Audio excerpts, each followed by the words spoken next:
हैं कि क्या आतंक को लेकर हमारे पास ठोस नीति है? आज राज्यसभा और लोकसभा में इस पर विपक्ष और सत्ता पक्ष के बीच में तीखी बहस हुई। सीधे चलते हैं नजमा जी के पास। नजमा जी, मेरा पहला सवाल, आप इतनी सारी अंतर्राष्ट्रीय बॉडी की चेयरमैन रही हैं, आप टर्की भी गई, वहां पे भी उस दिन ब्लास्ट हुआ था, आपने कई सारे दुनिया में ऐसे राष्ट्राध्यक्षों से मुलाकात की है जो बेहद ही सेंसिटिव माने जाते हैं सिक्योरिटी के लिहाज से। आपको क्या लगता है हमारी व्यवस्था में आखिरकार क्या कमी है? पहली बात ये मैं कहूंगी कि नियत की कसर है। सबसे बड़ी बात यह है कि अमेरिका में जैसे आपने कहा कि वहां पर एक वाकया हुआ और उसके बाद उन्होंने जो होमलैंड सिक्योरिटी है वो इतनी मजबूत हो गई और इतने उन्होंने अपने को सारा जाल पूरे देश में फैला दिया कि उसके बाद वहां किसी की हिम्मत नहीं हुई करने की। इसी तरह यूके में भी हुआ। हमारे यहाँ अगर आप सड़कों पे देखिए तो आपको पुलिस ज्यादा दिखती है। अमेरिका में आपको कहीं भी पुलिस सिक्योरिटी इतनी दिखाई नहीं देती, जहां जरूरत होती है वहीं होती है। उनका इंटरनल इंफॉर्मेशन का जो है, जिसको हमारे यहाँ बोलते हैं सीक्रेट पुलिस जो उनकी होती है, उसको सारी इंफॉर्मेशन रहती है और वो उसी के जाल उन्होंने पूरे देश में बिछाया है। हमारे यहाँ वो तो है नहीं। और हमारे यहाँ जब कोई धमाका होता है, जैसे पार्लियामेंट के बाद आपके हमला हुआ, वहां तो मैं मुश्किल से 30-40 फीट की दूरी पे बैठी थी। मैंने अपनी आंख से देखा है कि क्या हो सकता था और निहत्थे लोगों ने पार्लियामेंट की इज्जत बचाई, हम लोगों की जानें बचाई। सवाल ये होता है कि जब कोई धमाका होता है तो सरकार बहुत बड़े बड़े वादे करती है, हम ये करेंगे, हम वो करेंगे, हम बिल्कुल बर्दाश्त नहीं करेंगे। उसके बाद एक और धमाका होता है। एक वो कहावत है, कहना कि आपके मारबो तो मारबो, आपके मारबो तो हम भी मारबो। तो वो वही हालत इस सरकार की है। बंबई का इतना बड़ा हादसा हुआ और उसके बाद जो भी निर्णय लिए गए थे उसके ऊपर उन्होंने क्या अमल किया। फिर दूसरा धमाका होता है, फिर तीसरा धमाका होता है और यही बात चाहे वो कोई भी होम मिनिस्टर हो, हाउस में आके बोल देता है। दूसरे मुल्कों में जो उनकी सिक्योरिटी फोर्सेस हैं वो दूसरों की स्पाइंग नहीं करती हैं, जिस काम के लिए वो मुकर्रर की गई हैं वही काम करती हैं। हमारी जो इंटरनल सिक्योरिटी के या जो भी इंफॉर्मेशन की फोर्सेस हैं वो दूसरे काम करती हैं। पॉलिटिकल लोगों के, पॉलिटिक्स में रहने वाले लोगों के टेलीफोन टैप करती हैं, वो किधर जा रहे हैं, कहां आ रहे हैं, उनके ऊपर निगाह रखती हैं, टेररिस्ट के ऊपर निगाह नहीं रखती हैं। तो ये सबसे बड़ी हमारी जो कमी है।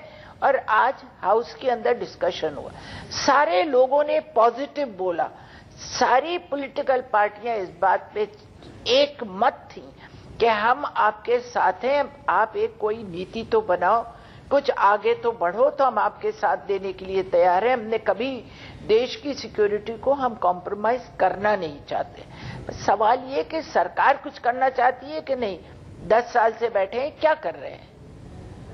सवाल यह है कि सरकार कुछ करना चाहती है या नहीं। अमरजीत कौर जी, यूपीए 1 में आप बाहर से समर्थन भी दे रहे थे 4-4.25 साल तक, लेकिन लेफ्ट पार्टियों के बकायदा विरोध के बावजूद भी आप एक फुल प्रूफ स्कीम लेकर नहीं आ सके देश के सामने, जनता के सामने। और हम देखते हैं कि हादसे बार बार 3-4 महीने, 2 महीने, 1 महीने में कहीं ना कहीं हो ही जाते हैं।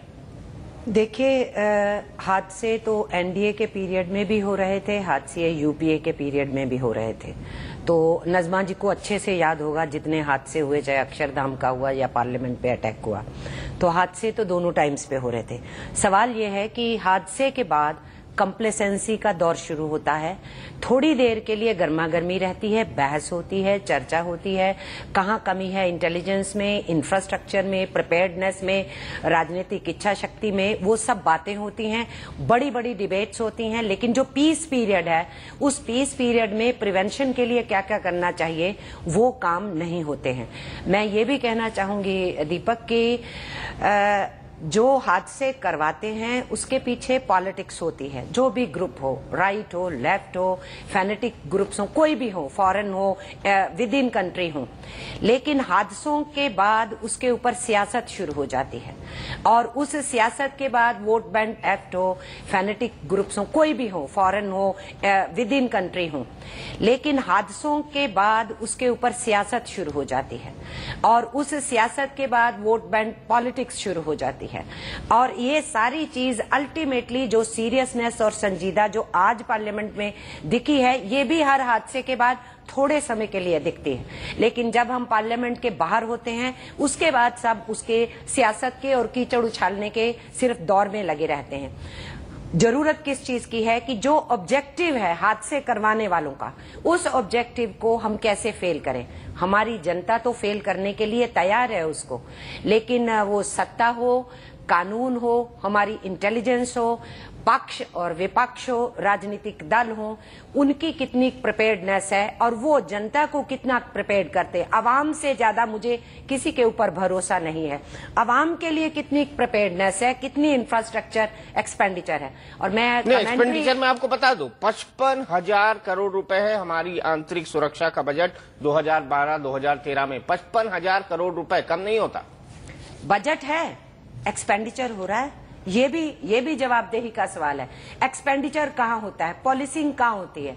पुलिस कॉमन मैन की रक्षा में लगी रहती है या कि वीआईपीज की रक्षा में लगी रहती है।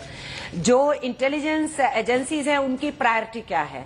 उनकी प्रायोरिटी आतंकवाद को, कम्युनलिज्म को, इन चीजों को रोकना है कि उनकी प्रायोरिटी कुछ और ही है, राजनीतिक मुद्दों के ऊपर सिर्फ लगे रहना या पर्सनल सिक्योरिटी या इंटेलिजेंस को करना।